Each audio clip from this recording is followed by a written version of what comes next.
माँ तू क्यों चिंता करती हो, समय आने पर सब कुछ हो जाएगा। और हाँ, इतना कंजूस मत बनो। इतने गहने क्यों ले रही हो, मुझे नहीं पसंद है। मैं उन गहने को अपने पूरे शरीर पर लाद कर और चोर के डर से घूमना, मुझे ये सब नहीं पसंद है। तुम्हारा जमाना गया, अब अपनी आंखें खोलो और अपने सामने दुनिया को देखो। ये कितनी खूबसूरत है। माँ मस्त रहो और अपना जीवन एंजॉय करो। माँ पूरी दुनिया तुम्हें और पापा को घुमाऊंगी। सारी खुशियाँ आपके चरणों में लाकर रखूंगी। उसके बाद ही मैं शादी करूंगी। मैं एक बेटी हूँ तो क्या हुआ, मेरे भी जिम्मेदारियां हैं। अब मुझे सिर्फ अपने करियर पर ध्यान देने दीजिए। चिंता मत कीजिए, समय आने पर सब कुछ हो जाएगा। नव्या बेटी अपनी माँ की माँ बनकर अपनी माँ को समझा रही थी, लेकिन चेतन शांत था क्योंकि वह जानते थे कि नव्या खुद लाखों का गहना है। नव्या विवाह योग्य हो चुकी थी। नव्या की माँ कादम्बरी उसकी शादी के पीछे पड़ी थी। आखिर वह माँ थी ना, आसपास के रिश्तेदार थे ही जोर देने के लिए। लेकिन नव्या अपने पैरों पर खड़ा होना चाहती थी, इसलिए वह शादी के बारे में नहीं सोच रही थी। इसलिए इस फालतू की चर्चा में उसे कोई दिलचस्पी नहीं थी। कादम्बरी सिर्फ एक वाक्य कहती थी, पढ़ाई तो तुम शादी के बाद भी कर सकती हो ना, हमारी चिंता करना कम करो। नव्या अपने फैसले पर अड़ी हुई थी और कादम्बरी हमेशा चिंतित रहती थी। आसपास की लड़कियां शादी करके गृहस्थी संभाल रही थी। 8 दिन पहले नव्या की सहेली की शादी हुई। वह धूमधाम से हुई शादी में उसके शरीर पर 1 किलो सोना पहनाया गया होगा। उसे हर रस्मों में एक गहना उसकी माँ अपनी बेटी के शरीर पर चढ़ा रही थी। दिखावा बहुत था शादी में। हमारी तो कोई भी तैयारी नहीं है नव्या की शादी के लिए। चेतन तो किसी बात की चिंता ही नहीं करते।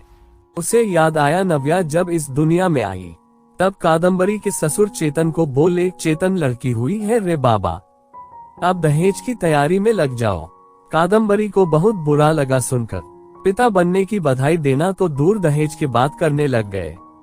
लेकिन चेतन इतने खुश थे कि मेरी संतान के रूप में पहली ही बेटी हुई। वह उसका लाड प्यार करने में मग्न रहता था। वह उत्सुकता से नई नई चीजें नव्या के लिए ले आता। मूल रूप से नव्या बहुत बुद्धिमान और तेज तर्रार थी।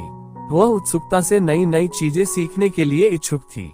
नव्या धीरे धीरे अच्छे संस्कारों में बढ़ती जा रही थी। शिक्षा के क्षेत्र में वह हमेशा अव्वल रही। नव्या ने मेरिट को कभी नहीं छोड़ा। शोकेस विभिन्न योग्यता प्रमाण पत्र और ट्रॉफियों से भरा हुआ था। चेतन बोलता था, बस नव्या का सपना साकार करना है, इसलिए फिर उसकी शादी के लिए बचत वगैरह वह करता नहीं था। चेतन कादम्बरी को कहता था कि उसकी शानदार सफलता ही उसका सबसे कीमती गहना है। सब कुछ अच्छा होगा, चिंता मत करो। पर कादम्बरी एक ही रट लगाती, थोड़े पैसे बचाने चाहिए, लड़की की शादी करनी है तो फिर 4 गहने तो देने पड़ेंगे नव्या को। गले में से डिप्लोमा सर्टिफिकेट और ट्रॉफी ही लेकर खड़ी रहेगी क्या मंडप में।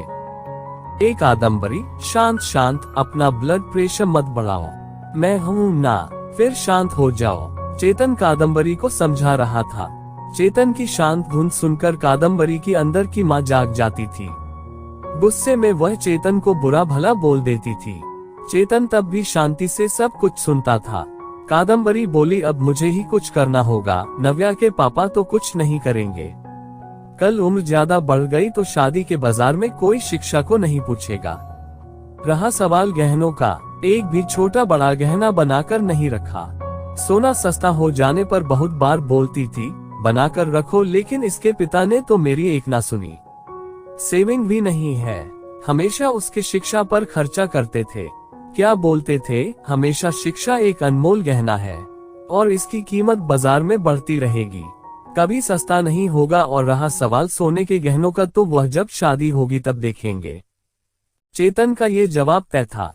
अंत में कादम्बरी ने उसे अपने गहने देने का फैसला किया। मेरे पिता ने कन्यादान में मुझे दिए थे। टोकरी जितना भरा तो नहीं, लेकिन कटोरी भर जरूर दिया है। मैं अब कहाँ पहनने वाली हूँ वह गहने। ये चिंता जो उसने खुद को समझ आकर दूर की। जैसे जैसे दिन बीतते गए नव्या ने अपने स्मार्टनेस से पोस्ट ग्रेजुएशन पूरा किया।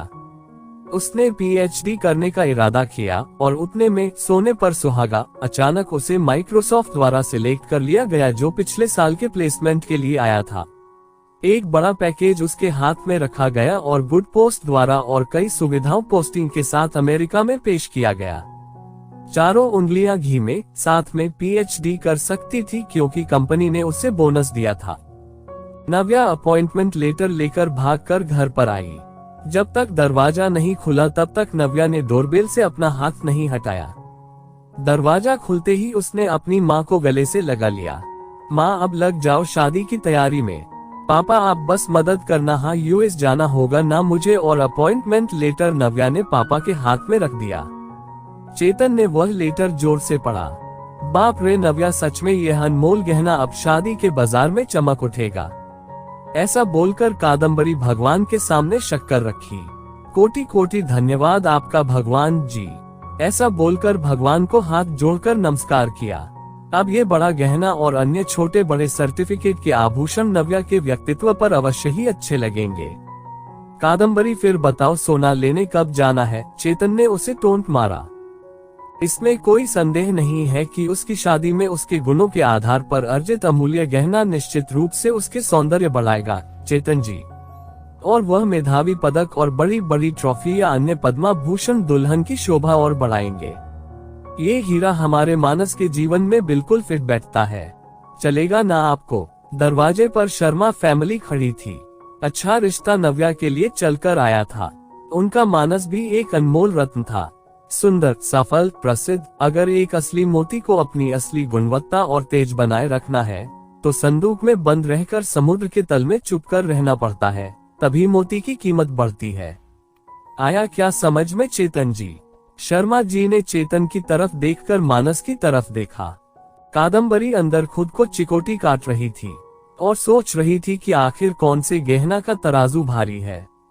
आखिर शिक्षा एक अनमोल गहना है, उसे चोर से डर नहीं लगता है और उसे पहनने और तिजोरी में बंद करने की आवश्यकता नहीं है। दोस्तों, उम्मीद करता हूँ कि यह कहानी आपको अच्छी लगी होगी। ऐसी ही मजेदार कहानी सुनने के लिए हमारे चैनल को सब्सक्राइब जरूर करें।